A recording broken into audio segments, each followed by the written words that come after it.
Dear students, good evening. We will be discussing about the development of cardiovascular system second.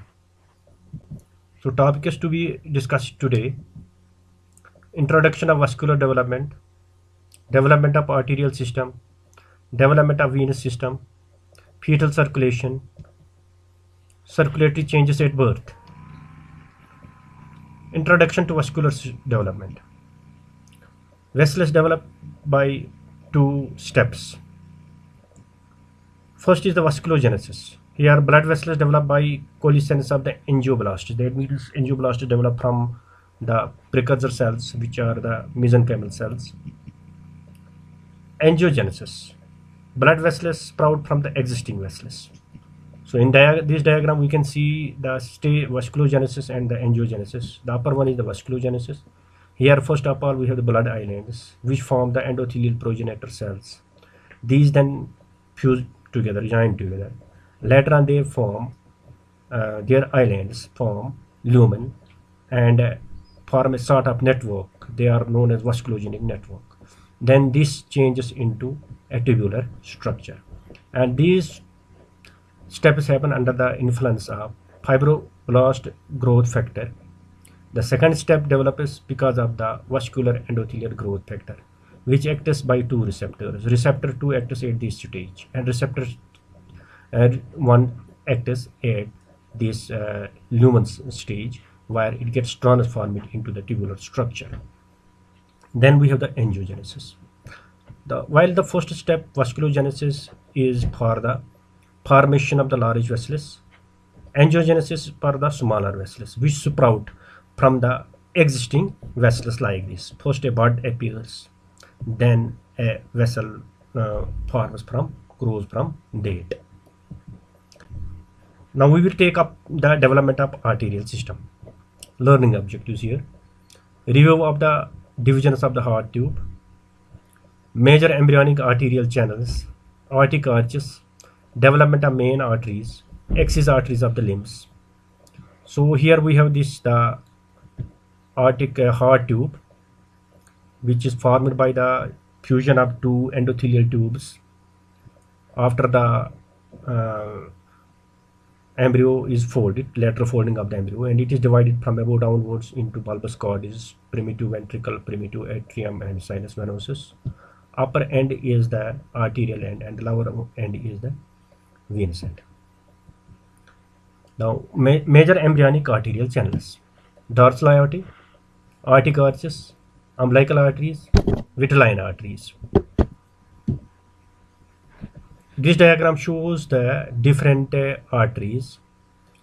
Here we have the heart tube has formed. It has the cephalic end, which is the truncus arteriosus, and which is the arterial end, and the caudal end is the venous end, where we have the sinus venosus, in which the different veins enter. The arteries arise from the aortic the sign and this truncus arteriosus. This is the dorsal aorta. This one, green arrow. The black arrow shows the aortic arches. These are the set of the arteries which develop in the pharyngeal region, connect the aortic this truncus arteriosus with the dorsal aorta. Then we have the umbilical artery, which goes into the umbilicus, then into the placenta, carries blood from the fetus to the placenta.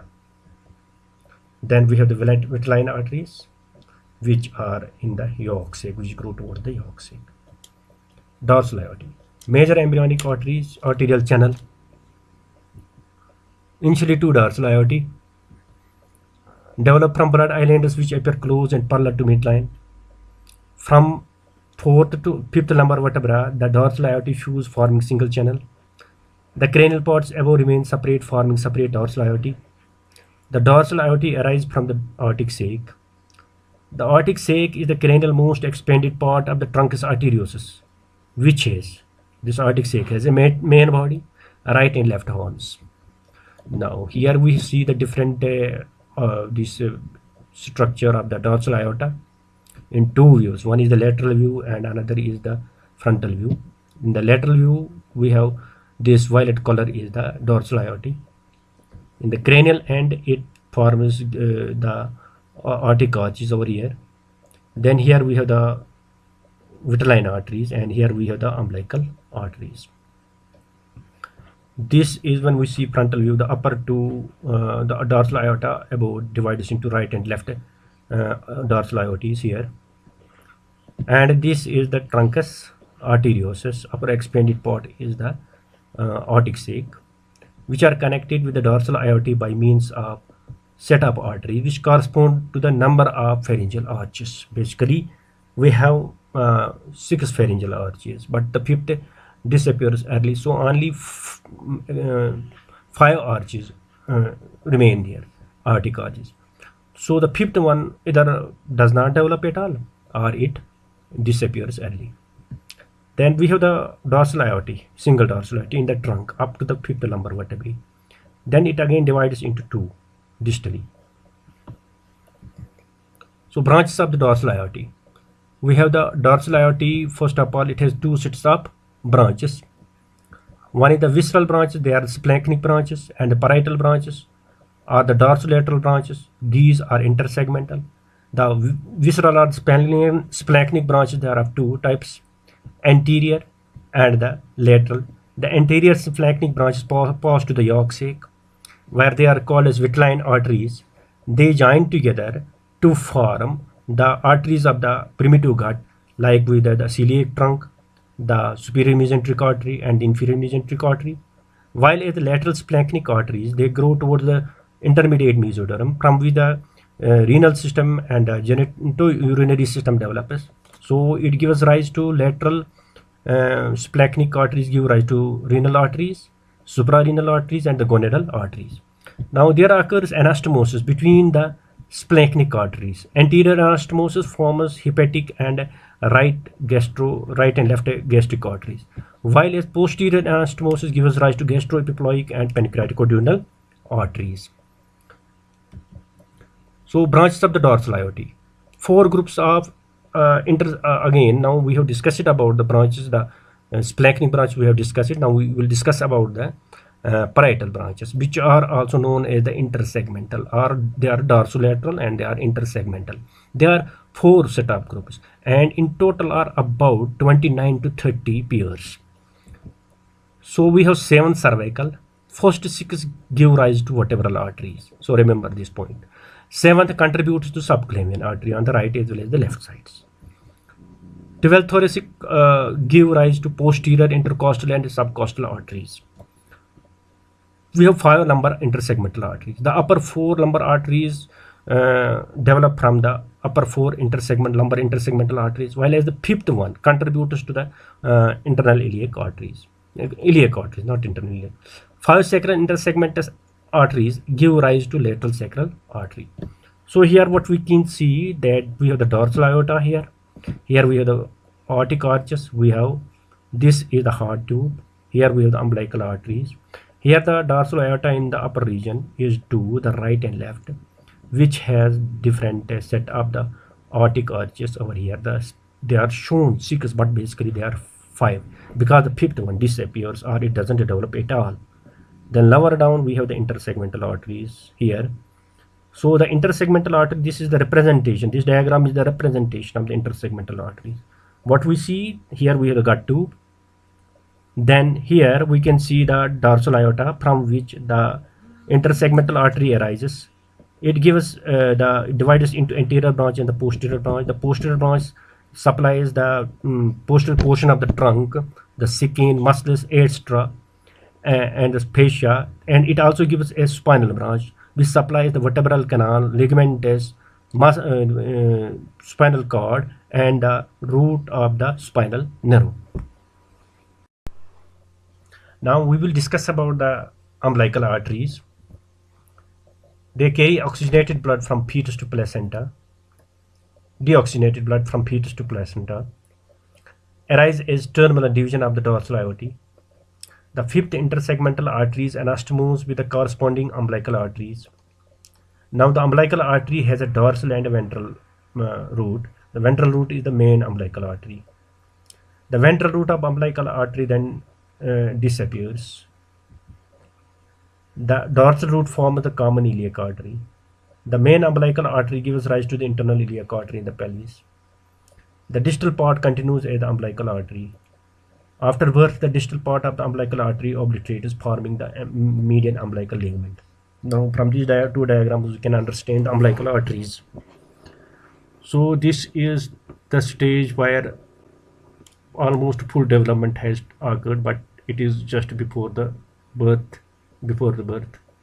This is the aorta. Here we have the common iliac arteries divided into. Then common iliac artery divides into. This is the umbilical artery. This is the common iliac artery. This is the internal iliac artery, and this is the external iliac artery. Now, if we can see that here in this diagram, the umbilical artery arises from the internal iliac artery. Now we will see how it happens. So initially this can be seen from this representative graphical representation. This is the dorsal aorta in the early stage of the development, having right and left dorsal aorta in the upper region, but in the lower part, body part, up to this level, we have the single dorsal aorta. Here distillate divides into two umbilical arteries initially. Later on, the fifth intersegmental lumbar intersegmental artery arises, and it anastomoses with the main umbilical artery.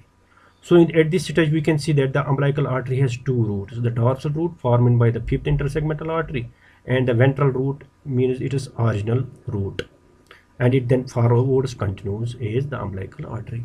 Later on, this umbilical artery, it gives a branch in the pelvis as the internal iliac artery, and at this stage, one is internal iliac artery arises from this anastomosis, from this over here, this area. We can see that the umbilical artery now appears to be a branch of the internal iliac artery, because its main root has already disappeared. So like this, its main root has disappeared. Later on, from this area, the external iliac artery arises as a side branch. So this is the common iliac artery. Now the fifth intersegmental artery, which has formed the common iliac artery. Lower down, now this common iliac artery forms the internal iliac artery, from which forwards continues the umbilical arteries as per we discuss it here. Then here we have the external iliac artery. Aortic arches. Set of arteries arising from the aortic sac. These get embedded in the mesenchyme of the pharyngeal arches. From pharyngeal arches, these pass to the corresponding dorsal aorta. Their number corresponds to the number of the pharyngeal arches, numbered from cephalocaudally. So here we have the two dorsal aorta. Here, this is the dorsal aorta, the right and the left. This is the aortic sac. These are the aortic arches, which are basically 5 in number: first, second, third, fourth, and sixth. The fifth one either doesn't develop at all, or if it develops, it incompletely develops and then disappears. Fate of the aortic arches. The first pair of the aortic arches disappear. The maxillary artery is their remnant. The second arch arteries also disappear. The stapedial and hyoid arteries are remnants. The third, fourth, and sixth aortic arches enlarge and they undergo further development. The third aortic arch gives rise to the common carotid artery and the proximal portion of the internal carotid artery. The distal portion of the internal carotid artery arises from the cranial-most portion of the dorsal aorta. External carotid artery sprouts from the common carotid artery. The fate of the fourth and sixth aortic arches are different on the two sides. Since the fate of first, second, and third aortic arches is same on the two sides, but the fate of fourth and sixth aortic arches is different on the two sides. How? The fourth aortic arch on right side contributes subclavian artery, while on the left side it contributes to arch of aorta. Due to the division of the truncus arteriosus, the sixth arch arteries arise from the pulmonary trunk. A branch sprouts from each sixth aortic arch and grows into the developing lung bud. The distal portion of the sixth aortic arch on the right side disappears, while on the left side communication persists is the ductus arteriosus. So here we have the aortic arches, the aortic sac.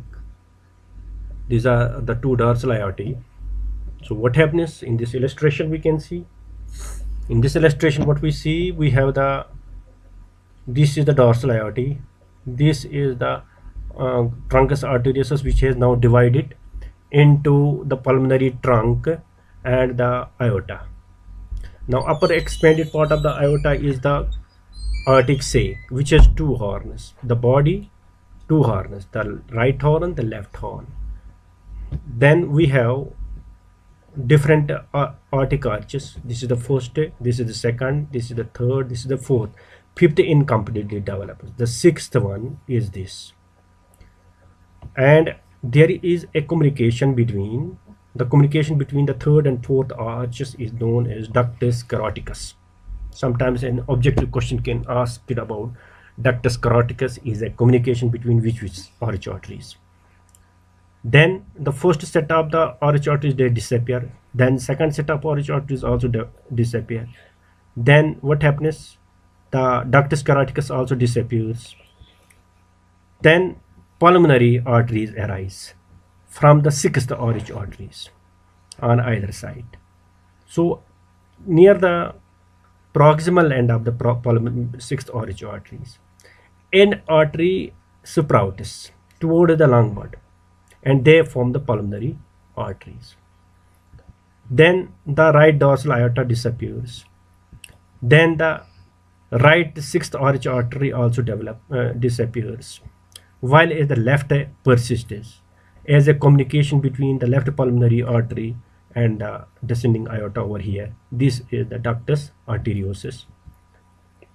So the third arch artery forms the common carotid artery here, from which arises here the external carotid artery, and it continues itself as the internal carotid artery, which arises from part of the third arch as well as the cranial part of the dorsal aorta. So we have the dorsal aorta, it is cranial part contributes the common internal carotid artery. So this is the internal carotid artery.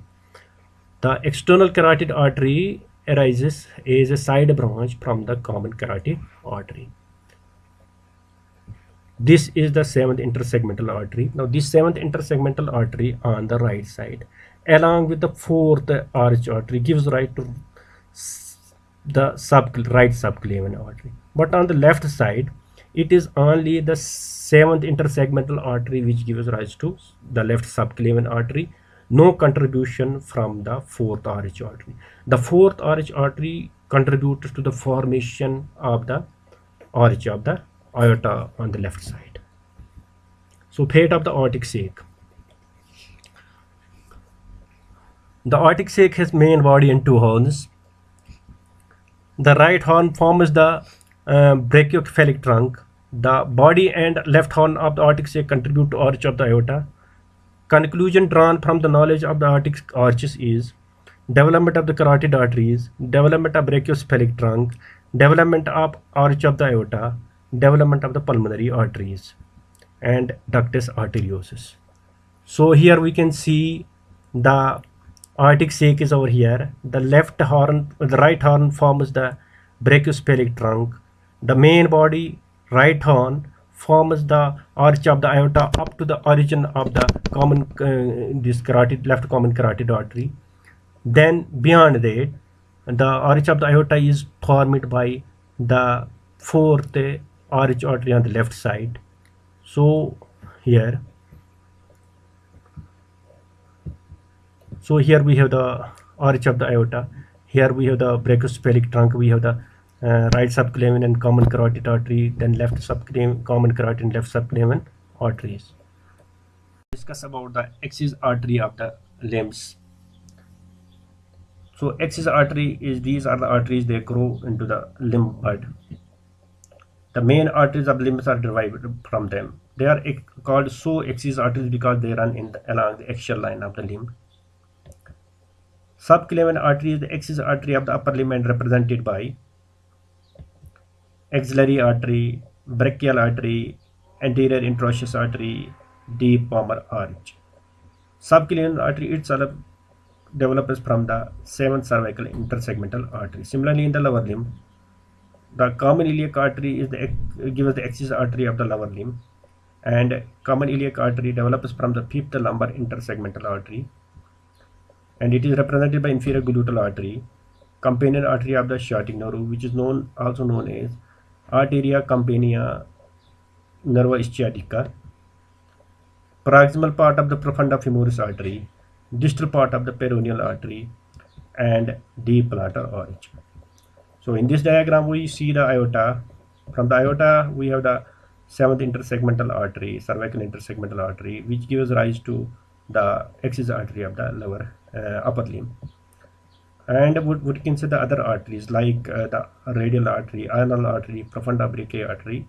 They do not represent the remnants of the axial artery because they arise as side branches. Similarly, in the lower limb, we have the common iliac artery, which develops from the 5th lumbar intersegmental artery. It divides into the internal and external iliac artery. Then internal iliac artery gives the inferior gluteal artery, which runs into the lower limb bud. So further growth, these arteries grow, and later secondary arteries develop as side branches.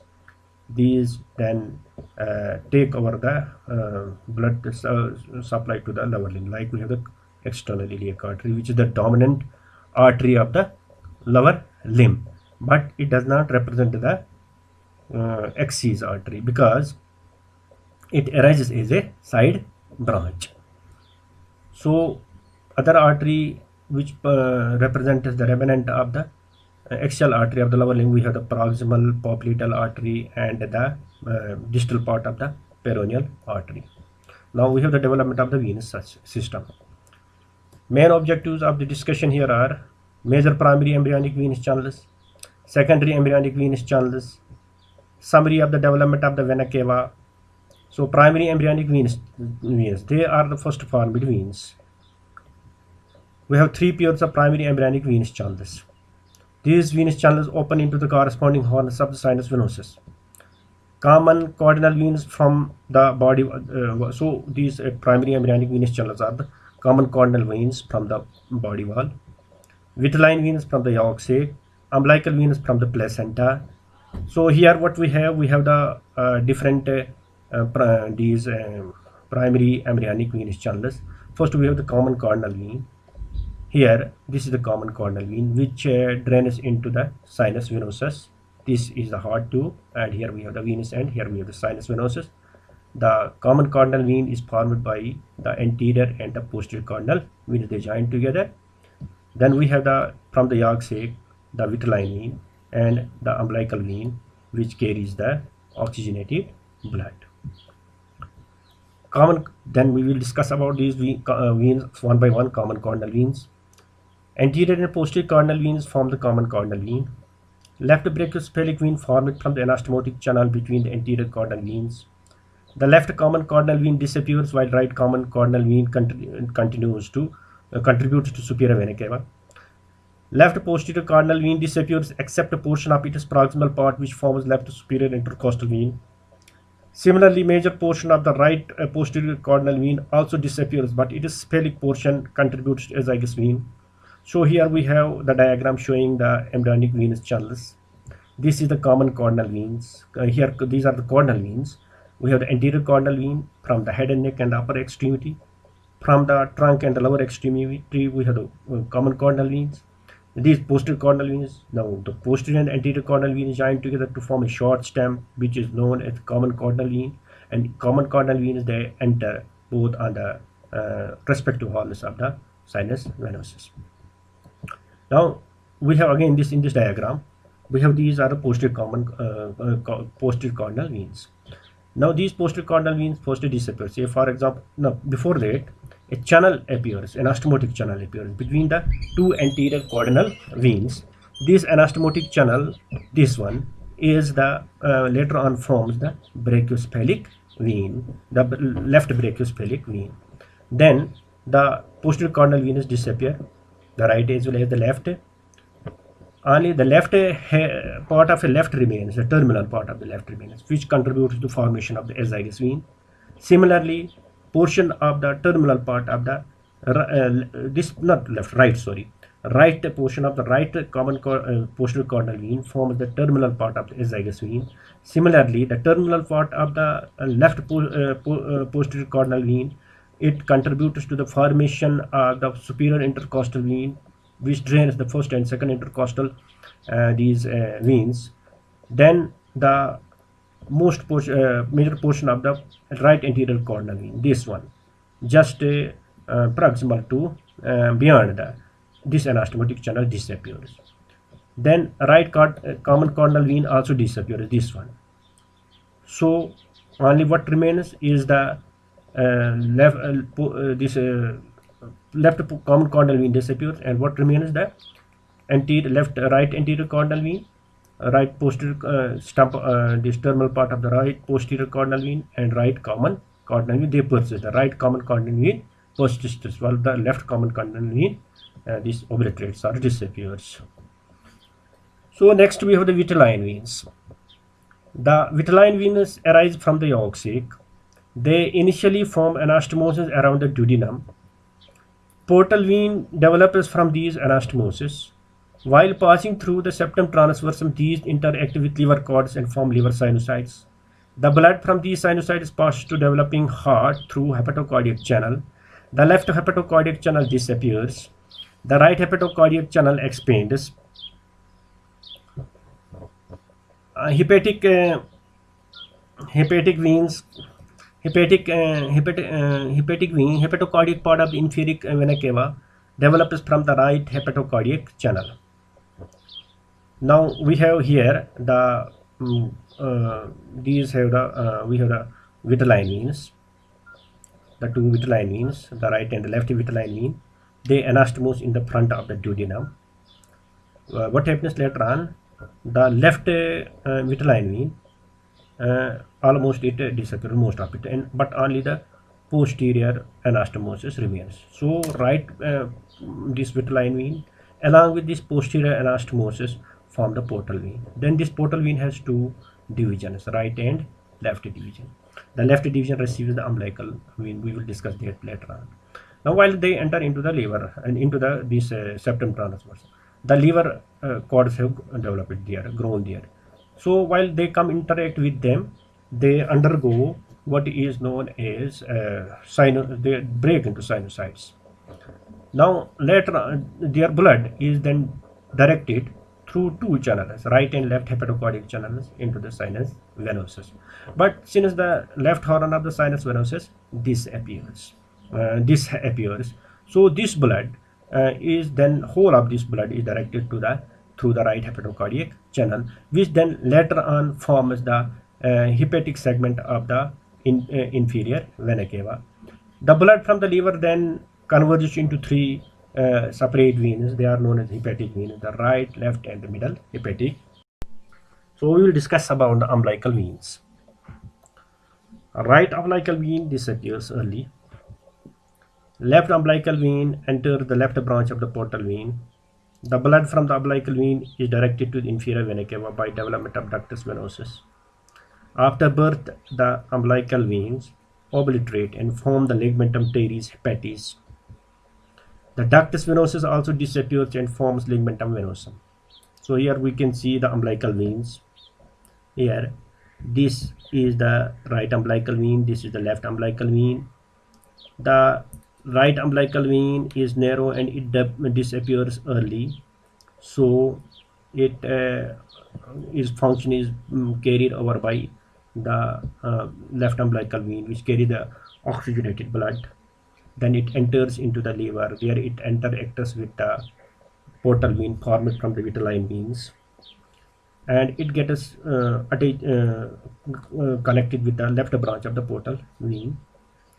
But blood naturally, as a rule, portal vein carries blood to the liver, but the whole of this blood carried by the umbilical vein does not go into the liver. Only that much blood flows into the liver, which satisfies the metabolic needs of the liver. So most of this blood is then directed by the development of the channel, which is known as ductus venosus, into the inferior vena cava. Then this ductus venosus, it after birth obliterates, forming the ligamentum venosum, and the umbilical vein also obliterates, forming the ligamentum teres hepatis. So one is these primary umbilical veins, they are first formed umbilical veins. So one is further growth or the development of the embryo takes place, other additional venous channels are formed. So here we can call them as secondary embryonic veins. So during the 5th to 6th week of the intrauterine life, these additional veins appear. So we have three typical pairs of these secondary embryonic veins. One is the supracornal veins, another pair is the subcornal veins, another pair is the sacrocornal veins. So here in these diagrams we can see the different groups of these veins. These black lines show the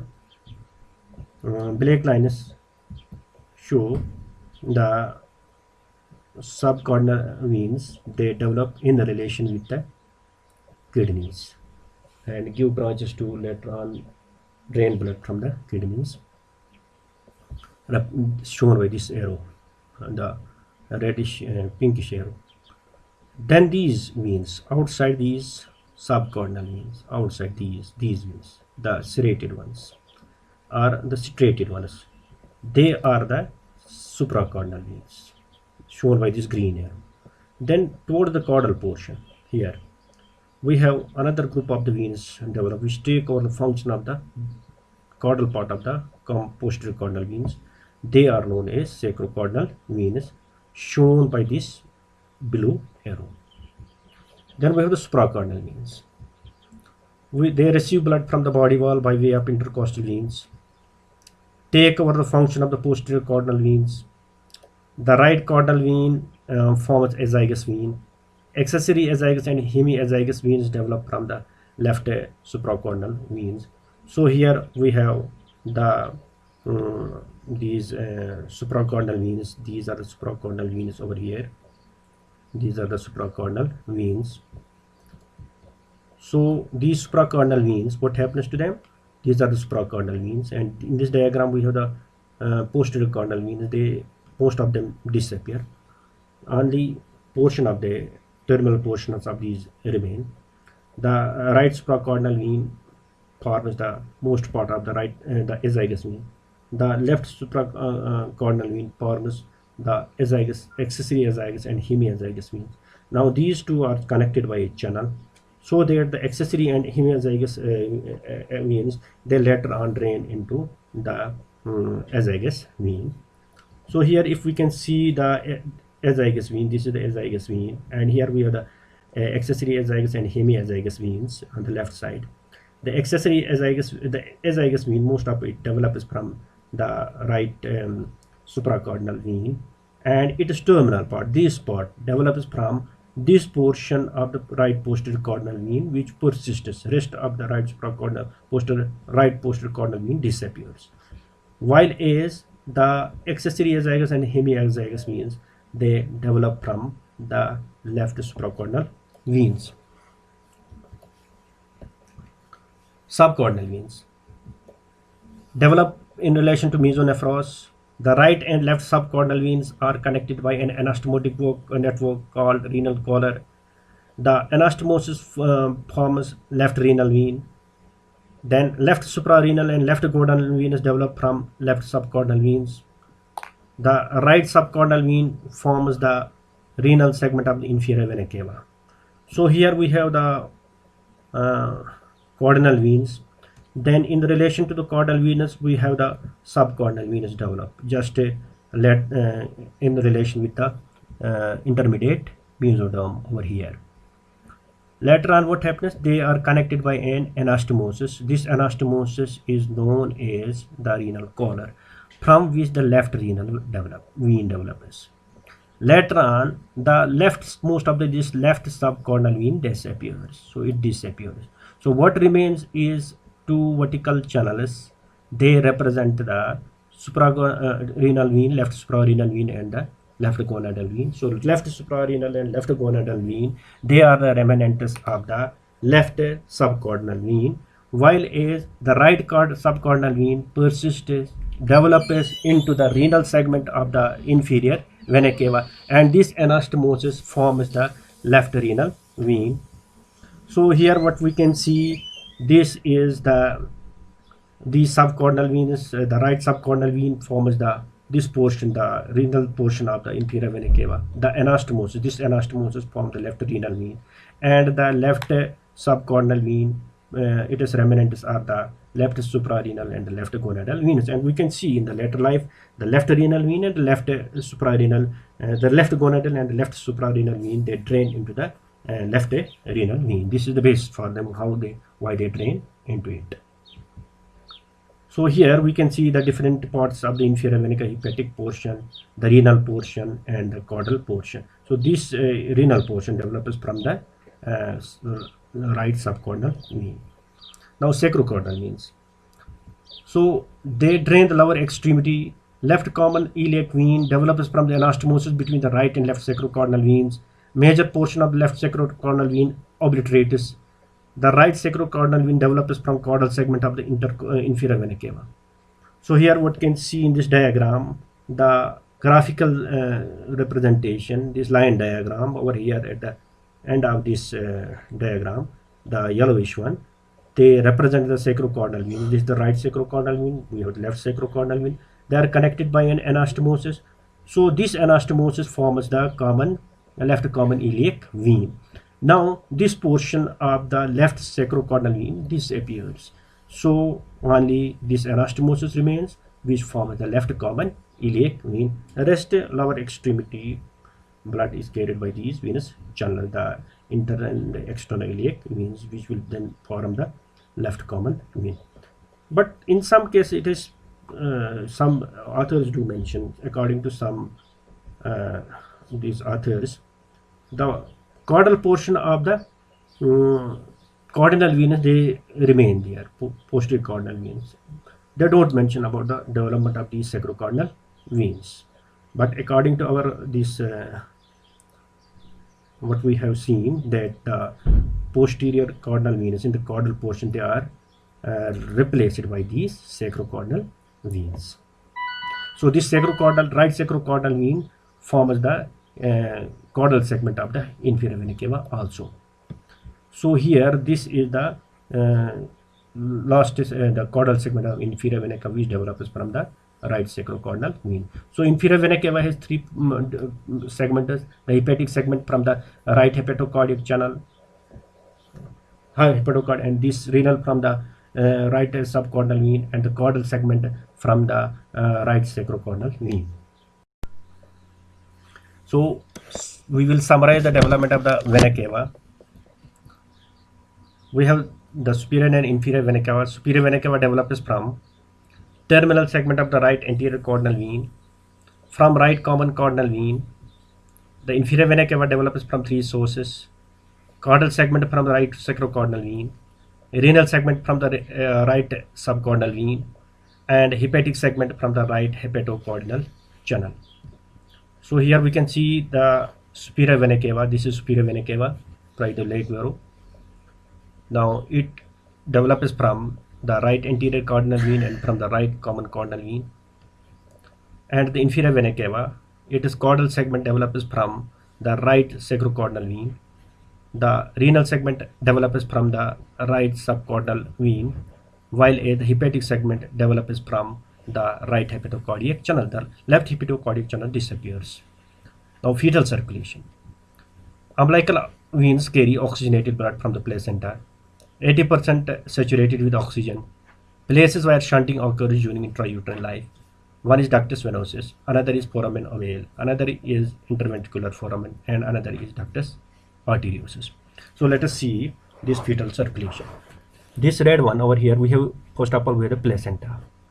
From the placenta passes the umbilical vein, which carries the oxygenated blood. Now this umbilical vein reaches to the level of the liver, where it is connected with the left branch of the portal vein.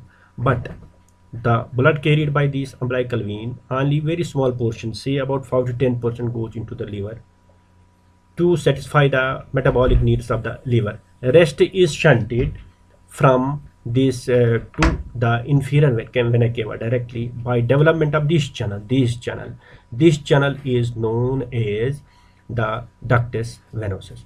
Now here, once it reaches to the inferior vena cava, it gets mixed with the deoxygenated blood carried by the inferior vena cava from the lower extremity. So most of the blood in the inferior vena cava is still highly concentrated with the oxygen. Now from here it enters into the left atrium. Now in the left atrium there is a valve that is known as the valve of the inferior vena cava, which directs this blood directly toward the left atrium. So this oxygenated blood enters to the left atrium. From the left atrium it passes into the left ventricle. At the same time, any portion of the blood which remains in the right atrium, it falls into the right ventricle. Again there is a shunting some through the interventricular foramen into the left ventricle. So left ventricle receives the most of the oxygenated blood. Then from it flows into the this aorta. So aorta has first its branches are the coronary arteries. Then from the origin of the aorta are the branches of the head and neck, which supply the vital organs like brain, the internal ear, the eyes. So these vital organs, they are supplied with the highly concentrated blood with highly concentrated having high concentration of the oxygen. Now in the next setup, another shunting. So the whatever blood which goes into the right ventricle, some of it then which is not shunted flows through the pulmonary trunk and has to go into the lungs, but only small portion of it passes into the lungs because no oxygenation is taking place in the lungs at that time. Then this blood is shunted through this ductus, left pulmonary artery, through ductus arteriosus into the aorta. So this is the various ways how this fetal circulation takes place. And remember, we have to remember three things: shunting at the level of ductus venosus, another at the level of the atria wire through the foramen ovale, then another at the level of ventriculus through the interventricular foramen, then another at the level of ductus arteriosus takes place. Then circulatory changes at birth. Pressure on the left side of the heart increases, which closes foramen ovale. Failure to close leads to patent foramen ovale. Functionally, umbilical arteries close immediately, but obliteration of lumen occurs 2 to 3 months later. Ductus venosus and umbilical venous close just after closure of umbilical arteries. Ductus arteriosus closes after birth. Non-closure leads to condition known as patent ductus arteriosus. So this is all for today. The cardiac defectors we will take up in the next class, probably inshallah on Monday, coming Monday. So thank you for watching.